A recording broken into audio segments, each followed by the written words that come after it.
আসসালামু আলাইকুম এভরিওয়ান, তোমার আড়ালে ভালোবাসা গল্পের ৪৫ নাম্বার পার্ট। তো যারা এখনো এই চ্যানেলটি সাবস্ক্রাইব করেননি একটু কষ্ট করে সাবস্ক্রাইব করে নিন। তো আর বেশি কথা না বলে চলুন গল্প শুরু করে দেই। ঝুম বৃষ্টি হচ্ছে বাইরে, এই সময়ে হুটহাট করে বৃষ্টি নামে। রাতের বেলা বৃষ্টি হওয়াতে আবহাওয়া একদম ঠান্ডা শীতল হয়ে যায়। সন্ধ্যায় আরিয়ান বলেছিল ঘরের দরজা খোলা রাখতে। পুরি দরজা সিটকিরি না দিয়ে শুধু চাপিয়ে দিয়েছিল, কিন্তু আরিয়ানের দেখা নেই। পুরি উদ্বিগ্ন হয়ে আছে আরিয়ানের জন্য। একটু কথা বলার জন্য 2 দিন ধরে চেষ্টা করছে, কিন্তু হচ্ছেই না। বৃষ্টির তীব্রতা বাড়ছে দেখে পুরি বারান্দায় যেয়ে দাঁড়ায়। হঠাৎ বৃষ্টি দেখে পুরি মনটা কেমন বিষণ্ণ হয়ে যায়। মাথায় ঘুরপাক খেতে থাকে আরিয়ানের চলে যাওয়া আগের ঘটনাগুলো। আরিয়ান ছিল সব ভাই বোনদের মধ্যে বড়, এই জন্য সবাই আরিয়ানকে মানত। আরিয়ানের রাগ জেদকে সবাই এক প্রকার ভয় পেত। সে যদি মনে করে কিছু করবে সেইটা করেই ছাড়বে, আর না হলে ঘরের সমস্ত কিছু ভাঙচুর তো আছেই। পুরি তেমন কিছু না থাকলেও মনে আছে অনু আর দীপুর কথা। আরিয়ান যে সেদিন অনুদীপুকে অপমান করে বের করে দিয়েছিল, তারপর থেকে কোনোদিন ওদের দেখা পায়নি। শুধুমাত্র পুরীর সাথে খেলতে আসার জন্য ওদেরকে আরিয়ান কি যা তা বলেছিল। ভাগ্যের কি খেলা, সেই রক্তটা যেদি আরিয়ান আজকে পুরীর স্বামী। বৃষ্টি আর বাতাসের ঝাপটা একটু শীত শীত লাগছে, ওড়নাটা চাদরের মতো করে পরে নেয়। তখনই হুট করে পিছন থেকে কেউ পুরীকে জড়িয়ে ধরে। পুরী কাঁধে হাত রাখে, মুখ রাখে। চিরচেনা মাতাল করা সেই গ্রান নাকে আসতেই পুরী বুঝে যায় এটা আরিয়ান।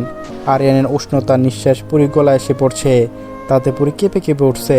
পুরী কানের কাছে মুখ নিয়ে হালকি সুরে আরিয়ান বলে, বৃষ্টিতে এভাবে সে দাঁড়িয়ে আছো কেন বউ? আরিয়ানের বহু বন্ধনে একটু নিতিয়ে পড়ে পুরী বলে, আপনার জন্য অপেক্ষা। পানি সিটা ভিজে যাচ্ছে তো ভিতরে চলো। কথা শেষ করে আরিয়ান পুরীকে 5 কোলা করে কুলে তুলে নেয়। আরিয়ানের এমন কাজে পুরী আরিয়ানের বুকে হাত দিয়ে নামানোর জন্য মুসরামুসরি করে, কিন্তু কে শুনে কার কথা। আরিয়ান পুরীকে নিয়ে সোজা খাটের উপরে ফেলে দেয়। নরম গতিতে পড়ে ব্যথা না পেয়ে কোমরে হাত দিয়ে পুরী বলে, কোমরটা তো যেত এখনই। পুরীর পাশে শুয়ে পড়ে আরিয়ান বলল, যেত না, আপনার সাথে আমার কথা আছে। বলেন ম্যাডাম, আপনার সমস্ত কথা শোনার জন্য আমি প্রস্তুত। কচু প্রস্তুত, এই জন্য তো 2 দিন পালিয়ে পালিয়ে বেড়াচ্ছিলেন। পরে হাত ধীরে টান দিয়ে নিজের উপরে নিয়ে আসে। সামনে আসা চুলগুলো কানের পাশে গুজে দিয়ে বলে, পারিয়ে বেড়াচ্ছিলাম না হানি, আমাদের বিয়ের ব্যাপারে কিছু কাজে ব্যস্ত ছিলাম। আমার রাজ্যের রানীকে তো সাধারণভাবে সাজালে হবে না, তাই না? তাই বলে এভাবে ইগনোর করবেন? পুরীকে আরও কাছে এনে বুকের সাথে জড়িয়ে ধরে বলে, ইগনোর করিনি হানি, সময় সুযোগ মিলছিল না বলেই কথা বলিনি। ফোনটাও ধরেননি, এখন এসেছেন ঢং করতে। সারুন আমাকে, সারুন। আরিয়ানের থেকে সারাতে পুরী জোরাজুরি করে। আরিয়ান পুরীকে তো সারে না, উল্টো বিছানায় শুয়ে দিয়ে 2 হাত 2 দিকে ঠেলে ধরে আর বলে, এই জীবনে তো আর সারাসারি নেই, এখন থেকে শুধু ধরাধরি। কত কি ধরাধরি বাকি। আরিয়ানের কথায় পুরী চোখ গুল গুল করে তাকায় আরিয়ানের দিকে আর বলে, সি, আপনার কিছু আটকায় না? আমার বউকে যা ইচ্ছা বলবো, যা ইচ্ছা করবে, এতে লজ্জার কি আছে? জানি না, ছাড়েন এখন, নিজের ঘরে চলে যান। কথাটা পুরী অন্যদিকে তাকিয়ে বলছিল, কিন্তু পুরী বুঝতে পারে আরিয়ান যে এক দৃষ্টিতে পরীক্ষার দিকে তাকিয়ে আছে, অবলোক করছে তার প্রিয়তমার মুখখানি। পুরী ঘুরে তাকাতে আরিয়ানের ঘোর লাগানো দৃষ্টিতে দৃষ্টি মিলে যায়। আরিয়ানের দৃষ্টি পুরীর কাছে স্বাভাবিক মনে হয় না। চোখ জানান দিচ্ছে আরিয়ানের মনে কিছুটা পেস করছে, যাতে ঘায়েল হবে পুরী। পুরী আমতা আমতা করে বলে, এভাবে কি দেখছেন, উঠুন। আরিয়ান পুরী কপালে আলতো করে চুমু দিয়ে বলে, তুমি আমার অনেক কষ্টের অর্জিত ভালোবাসা, তুমি আমার যন্ত্রণার আগুনের দগ্ন হৃদয়ের একমাত্র অবশিষ্ট সান্ত্বনা, তুমি সেই প্রার্থনা যা দীর্ঘ নিঃসঙ্গ রাতের শেষ প্রান্তে ওই অশ্রু জ্বলে, তুমি আমার ব্যথার উপোস নানুনে জন্ম নেওয়া পবিত্র অনুভব, তুমি সেই ভালোবাসা যা ত্যাগের অশ্রুতে ধুয়ে শুদ্ধ করেছি আমি। তোমার জন্য আমি সময়ের কোলাহলে হারিয়ে যেয়ে স্বপ্ন ফিরিয়ে এনেছি। তুমি আমার পরিশ্রম, প্রার্থনার প্রতীক্ষার সংমিশ্রণে এক আলোকিত প্রাপ্তি।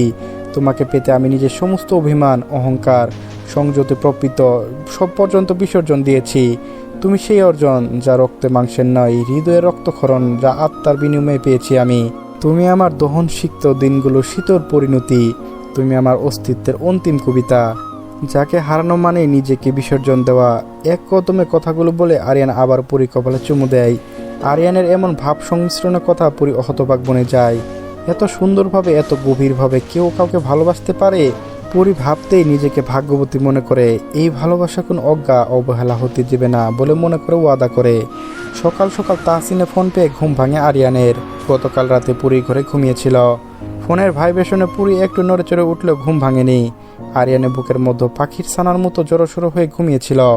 একজন পুরীকে দেখে ফোন রিসিভ করে, হ্যালো সমন্দি, এত সকাল সকাল কি ব্যাপার? তাহসিন চিন্তিত ভঙ্গিতে বলে ওঠে, ভাইয়া তৃষা সুইসাইড করেছে, তাই নিয়ে হুলস্থুল কাণ্ড। তৃষার কথা শুনে আরিয়ান মনে মনে বলে, এই বাল আবার উদয় হয়েছে, আমাকে একদম শান্তি দিবে না। কিন্তু মনের কথা মনেই রেখে তাহসিনকে জিজ্ঞাসা করে, মরেছে? না, বেঁচে গিয়েছে। তাহলে আবার কাণ্ড কিসের? মূল্যে কথা ছিল। ঝামেলা তো অন্য জায়গায়। তৃষা আর তোমার মামা মামি তোমাকে দোষারোপ করছে, থানায় মামলাও করেছে মনে হয়। উফ, এদের জীবনের মতো একটা শিক্ষা না দিলেই হচ্ছে না। তুই রেডি হ, আমি আসছি। আরিয়ান ফোন কাটতে যাবে, তার আগে তাহসিন আবার প্রশ্ন করে, তুমি কি পুরীর ঘরে? তাহসিনের প্রশ্ন শুনে আরিয়ান একবার পুরীর দিকে তাকিয়ে উত্তর দেয়, হ্যাঁ, বউকে ছাড়া ঘুম আসছিল না। আচ্ছা, তাড়াতাড়ি আসো। তাহসিন ফোন রেখে দেয়। আরিয়ানের ঘরের সামনে দাঁড়িয়ে অপেক্ষা করতে থাকে। নিচে সকলে মিলে গোল মিটিং করতে শুরু করে দিয়েছে। ফোনটা পাশে রেখে পুরীকে হাত থেকে নামিয়ে বালিশ ছুঁয়ে দিয়ে পুরী ঘুম ভেঙে যায়। পুরী চোখ পিট পিট করে তাকায় আরিয়ানের দিকে। পুরী ঘুম ভেঙে গেছে দেখে আরিয়ান পুরী গালে হাত রেখে বলে, সরি হানি, ঘুম ভেঙে যাবে বুঝতে পারিনি। ঘুম জড়ানো কণ্ঠ পুরী বলে, কোথায় যাচ্ছেন? একটা কাজে, তাড়াতাড়ি ফিরবো, তুমি ঘুমাও। আরিয়ানের কথা শেষ হতে পুরী কিছু বলতে যাবে, তার আগে আরিয়ান পুরীর ঠুটে গভীরভাবে একটা চুমু এঁকে দেয়। কিছু সময় পুরীকে ছেড়ে দিয়ে উঠে দাঁড়িয়ে নিজের ফোনটা হাতে নিয়ে পুরীকে বলে, আমি না আসা পর্যন্ত বাড়ি থেকে বের হবা না। পুরী ঘাড় কাত করে সম্মতি জানায়। গুড গার্ল, এখন আসি। আরিয়ান বেরিয়ে যাওয়ার পানে পুরী চেয়ে থাকে। গতকাল সারা রাত আরিয়ানের বুকের মধ্যে ঘুমিয়েছে। ভাবতেই পুরীর মধ্যে অদ্ভুত ভালো লাগা আর লজ্জায় অনুভূতির সৃষ্টি হয়। পাশ ফিরে আরিয়ানের বালিশটার নাকের কাছে এনে পণ সেই ঘ্রাণটা নেয়। শুধু বালিশ নয়, পুরো শরীর থেকেও আরিয়ানের ঘ্রাণ আসছে। ভালোবাসা মানুষের ঘ্রাণ সর্বাঙ্গে। হাসপাতালের করিডোরে হেঁটে চলেছে চারজনের মুখে কালো রঙের মাস্ক, মাথায় কালো রঙের ক্যাপ, পরনে কালো প্যান্ট শার্ট। লক্ষ্য কেবিন নাম্বার 810, 8 তলার উপরে। এইটা শেষ মাথার কেবিন। কেবিনের বাইরে থেকে ভিতরে চলমান উষ্ণ হাসির শব্দ কানে আসে। কেবিনের দরজায় নক করতে হাসির আওয়াজ থেমে যায়।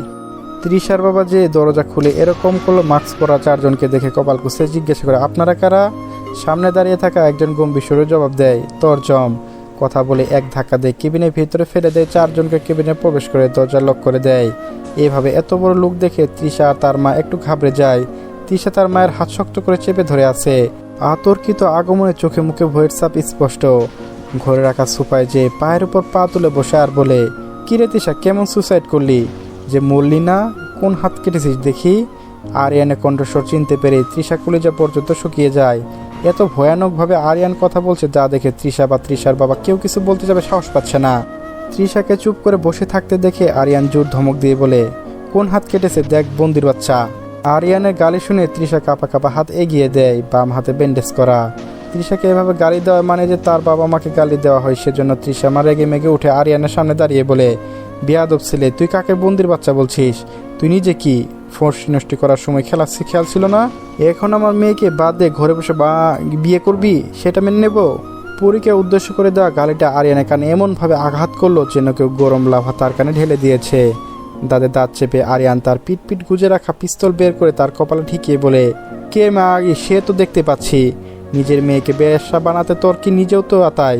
আরেকটা শব্দ আমার বউকে নিয়ে বের হলে তোর সব কয়টা দানা পেটে ঢুকিয়ে দিব। নিজের মেয়ে বউকে অপমানিত হতে দেখে আরিয়ানের মামা উঠে এসে আরিয়ানের কলার চেপে ধরে বলে, তোর এত বড় সাহস, আমার মেয়েকে বউকে অপমান করিস? তোকে তো। আরিয়ান তার কথা শেষ হওয়ার আগেই এক ধাক্কা দিয়ে মেঝেতে ফেলে দেয় ইশারা করে। ইশারা বুঝতে পেরে আরিয়ানের মামাকে বেঁধে ফেলে মুহূর্তেই। আরিয়ান তখন তার মামার কাছে ঝুঁকে দিয়ে বলে, এই মামা, এই নিজের বউ মেয়ের কথা তো খুব বলছেন, এদের কি মান আছে যে আপনার অপমান হবে? থু মারি এরকম মান সম্মানের দিকে। আরিয়ান এবার এগিয়ে তৃষার দিকে। আরিয়ানকে এগিয়ে আসতে দেখে তৃষা গলা বুক শুকিয়ে যায়, বারবার ঢোক গিলতে থাকে, কিন্তু কোনো আওয়াজ হয় না। আরিয়ান এগিয়ে যেয়ে তৃষার বাম হাত ধরে ব্যান্ডেজ খুলতে থাকে। দেখতে পাই খুব সামান্য কাটা, এতে কারো মরা তো দূরে কথা, অজ্ঞান হওয়ার কথা না। কাটা জায়গা দেখে তৃষার দিকে তাকিয়ে বলে, এইটুকু ভালোবাসা তোর মনে? মাত্র 1 ইঞ্চি। ইস, হবে না, ওয়েট, আমি দেখাচ্ছি। আরিয়ান পকেট থেকে একটা ছোট চাবুক বের করে।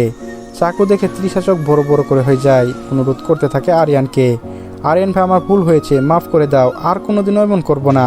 তোমার জীবনেও তোমার সামনেও আসবো না, প্লিজ প্লিজ আমাকে ছেড়ে দাও। তৃষার কথা শুনে আরিয়ান অট্ট হাসি দিয়ে বলে, লাস্ট ওয়ার্নিং পার করেছিস, সুযোগের স্টক লিমিট। আর তুই তো বেশ্যার চেয়েও অধম, স্বার্থের জন্য কার বিছানায় যেতে শুয়ে পড়বি ঠিক নেই। কথাটা শেষ করে আরিয়ান তৃষার হাতে পর কয়েকবার চাবুক চালায়। এতে করে যন্ত্রণা তৃষা চিৎকার দিয়ে ওঠে। এত চিৎকার আটকাতে মুখের মধ্যে রুমাল গুঁজে দেয়। কাটা জায়গা দিয়ে রক্ত গড়িয়ে পড়তে থাকে। আরিয়ান সেই চিৎকারে তো তোয়াক্কা না করে পকেট থেকে একটা ঝালের গুঁড়া প্যাকেট বের করে।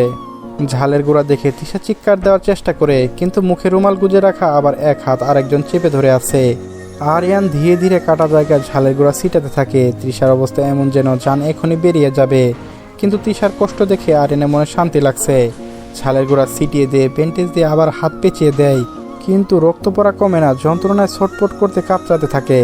আরিয়ান সেই ব্যান্ডেজের উপর দিয়ে চেপে ধরে আর ঠাস করে একটা থাপ্পড় দিয়ে বলে, আমি ফষ্টি নষ্ট করেছি তাই না?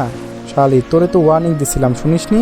তৃষার মা চাইলেও এগিয়ে আসতে পারছে না, তার মাথায় বন্দুক তাক করা। তৃষার মায়ের সামনে দাঁড়িয়ে আরিয়ান বলেছিলাম কেটে বুড়িগঙ্গায় ভাসিয়ে দিব, কিন্তু আমার আবার দয়া বেশি, অল্পের উপরে ছেড়ে দিলাম, কিন্তু আসল কাজ বাকি।